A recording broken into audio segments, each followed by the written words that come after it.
Baik, Assalamualaikum warahmatullahi wabarakatuh.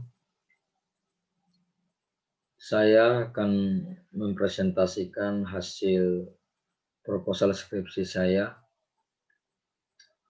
terkait dengan partisipasi pemuda dalam perencanaan pembangunan melalui Musyawarah Rencana Pembangunan Desa Musrembangdes Desa Kelampa tahun 2020. Studi kasusnya di Desa Kelampa, Kecamatan Wah, Kabupaten Bima, dengan dosen pembimbing Mas Sakir Ridho Wijaya SIP MIP. Langsung saja pada slide pertama.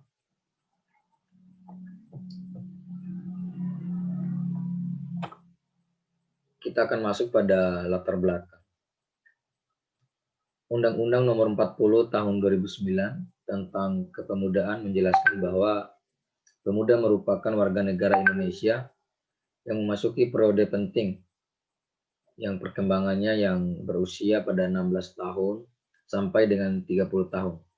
Yang artinya selama mencapai umur tersebut yang dijelaskan di atas, berarti orang tersebut dinamakan sebagai pemuda. Dan pemuda juga merupakan elemen yang sangat penting dalam struktur warga negara di seluruh dunia, begitupun dengan yang terjadi di Indonesia.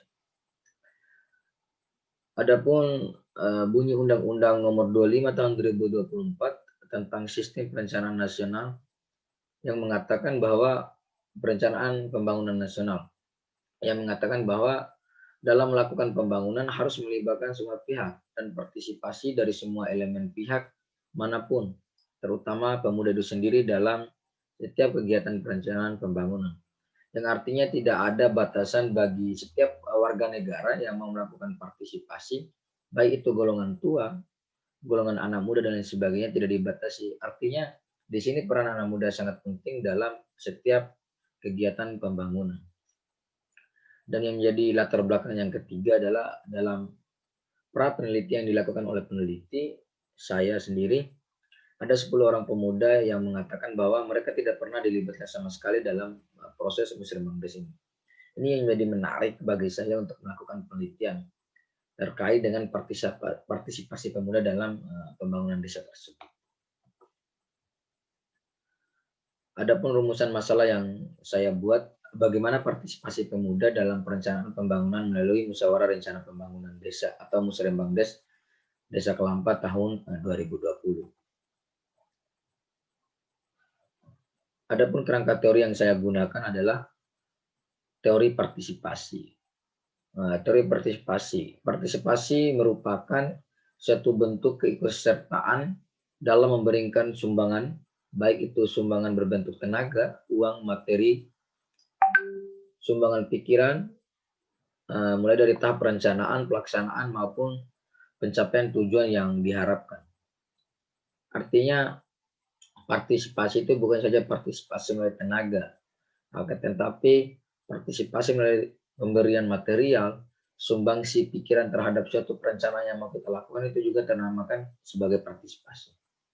Menurut Irvani tahun 1996 mengemukakan bahwa terdapat 4 substansi pokok dalam pengertian partisipasi. Yang pertama itu bagaimana partisipasi pemuda dalam proses pengambilan keputusan. Artinya sebelum dilakukan keputusan itu, bagaimana pemuda harus dilibatkan dalam pengambilan keputusan.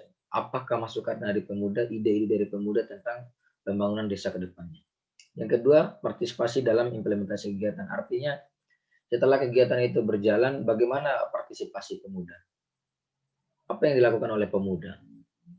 Yang ketiga, partisipasi dalam memantau dan evaluasi hasil-hasil program. Artinya ketika kegiatan atau program itu setelah dijalankan atau diimplementasikan, bagaimana peran pemuda di situ? Partisipasi pemuda dalam hal evaluasi hasil-hasil program yang telah dikerjakan.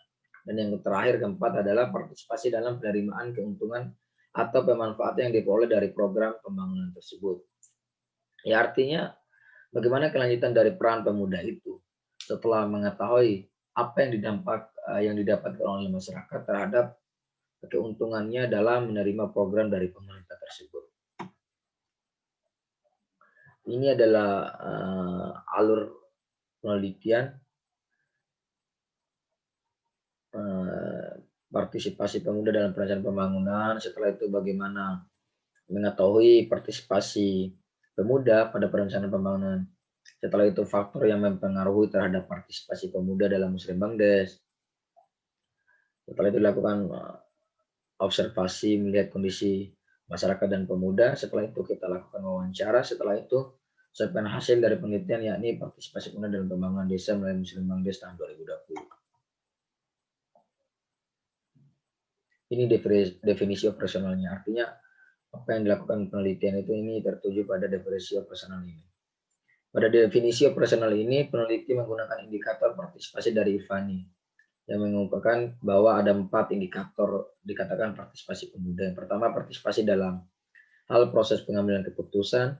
Yang kedua, proses partisipasi dalam implementasi kegiatan. Yang ketiga, partisipasi dalam pemantauan dan evaluasi hasil-hasil program. Dan 4, partisipasi dalam penerimaan keuntungan manfaat yang diperoleh dari program pembangunan tersebut.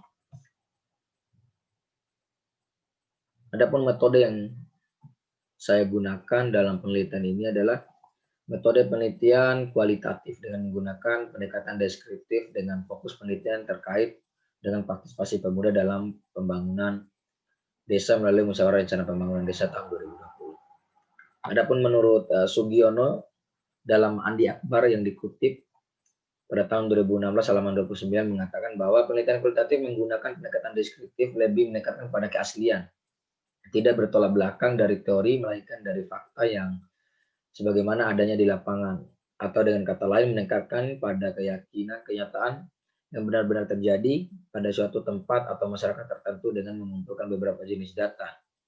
Ada pembagian jenis data di sini. Yang pertama data primer. Ataupun data primer yang saya dapatkan adalah yang pertama kepala desa dan pemuda desa Kelampa. Data sekunder dari jurnal, buku-buku, artikel, dan informasi desa. Adapun metode penelitian selanjutnya di lokasi penelitian di Desa Kelampa, Kecamatan Wanos, Tenggara Barat itu sendiri. Adapun teknik pengumpulan datanya wawancara, observasi, dan dokumentasi. Apa itu wawancara? Wawancara merupakan pendekatan pengumpulan data dengan melakukan tatap muka bersama narasumber oleh sang peneliti. Observasi merupakan pendekatan pengumpulan data dengan mengamati secara langsung objek yang kita teliti. Dan yang terakhir adalah dokumentasi, merupakan teknik pengumpulan data dengan mengumpulkan berbagai dokumen-dokumen pendukung penelitian yang dianggap mendukung penelitian kita.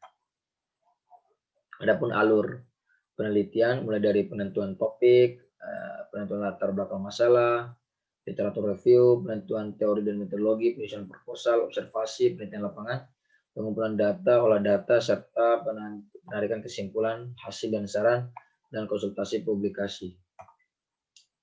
Mungkin demikian presentasi yang dapat saya sampaikan. Lebih dan kurangnya saya mohon maaf. Kelebihan dan kesempurnaan hanya milik Allah Subhanahu wa Ta'ala. Adapun kekurangan dari pribadi saya sendiri. Tetap. Assalamualaikum warahmatullahi wabarakatuh.